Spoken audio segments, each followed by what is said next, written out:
The city never sleeps, and neither does death. The morning after Victoria Langston's murder brought no answers, only more questions. For Detective Ethan Graves, the storm outside had passed, but inside his mind, the clouds were just beginning to gather. Somewhere in the shadows, a killer waited. And Graves knew it wouldn't be long before the hunt would begin in earnest. His phone buzzed a message from the lab. They'd found something in Victoria's laptop. Something worth a second look. The police tech lab was a sterile place, cold, humming with machinery and the glow of monitors. But it was also the key to finding out what Victoria Langston had tried to uncover before she died. The lab tech showed Graves what they had found, an email exchange buried deep in Victoria's inbox. It was between her and a man she called Mr. H.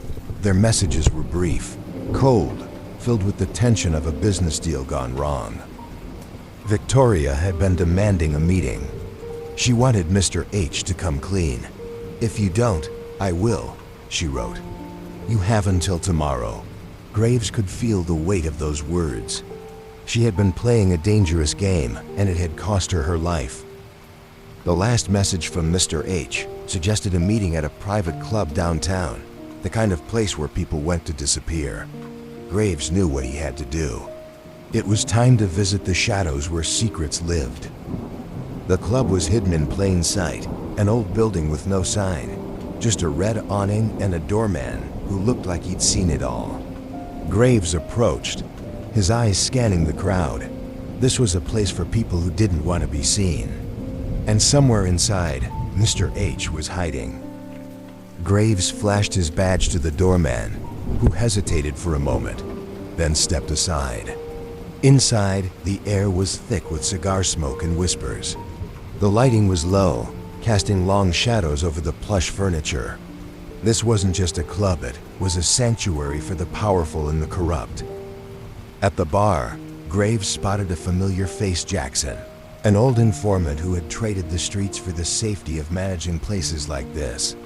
Jackson had always been slippery, but he owed Graves a few favors. The detective approached, and Jackson's face tensed. "Ethan Graves," Jackson muttered, his voice low and cautious. "Didn't think I'd see you here. What's the trouble?" Graves didn't mince words. He told Jackson about Victoria Langston, about Mr. H, and about the secrets that had gotten her killed. Jackson leaned in, his eyes scanning the room as if someone might be listening.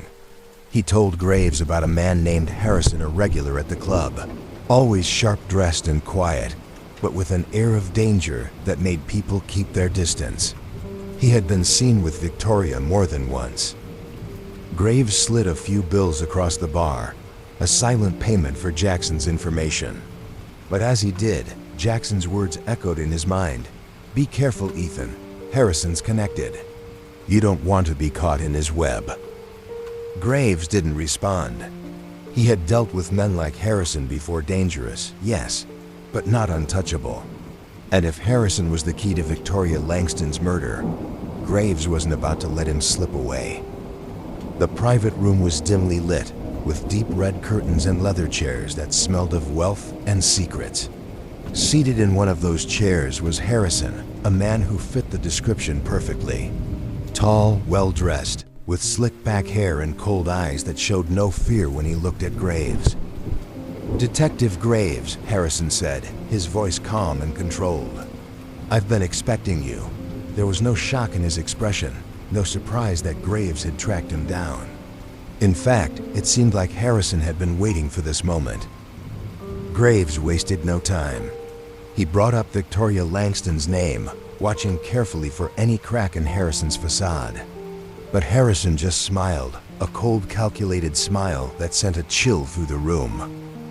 Victoria was complicated, Harrison admitted, though his tone remained detached. "We had business dealings, but I had nothing to do with her death."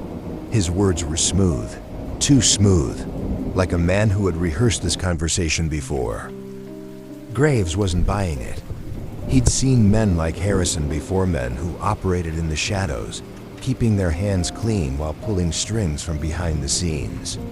Victoria had been close to something dangerous. And whatever it was, Harrison wasn't going to give it up easily. As Graves turned to leave, Harrison's voice followed him out the door cone, almost amused. "Good luck, Detective," he said. "You'll need it." Graves stepped out into the cooling evening air, Harrison's words still lingering in his mind. He knew better than to trust a man like that. Harrison was hiding something, and it wouldn't be long before Graves uncovered it.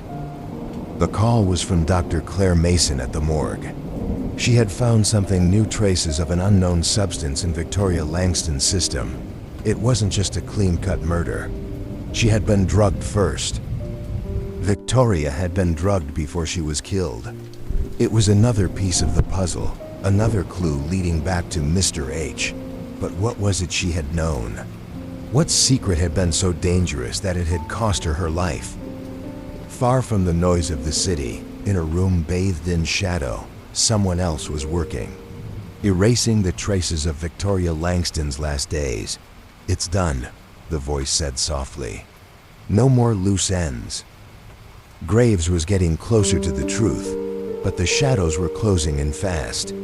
Harrison, Mr. H, and the web of lies that had led to Victoria Langston's death, they were all still out there. And the deeper Graves dug, the more dangerous the game became. Next time, on Silent Shadows.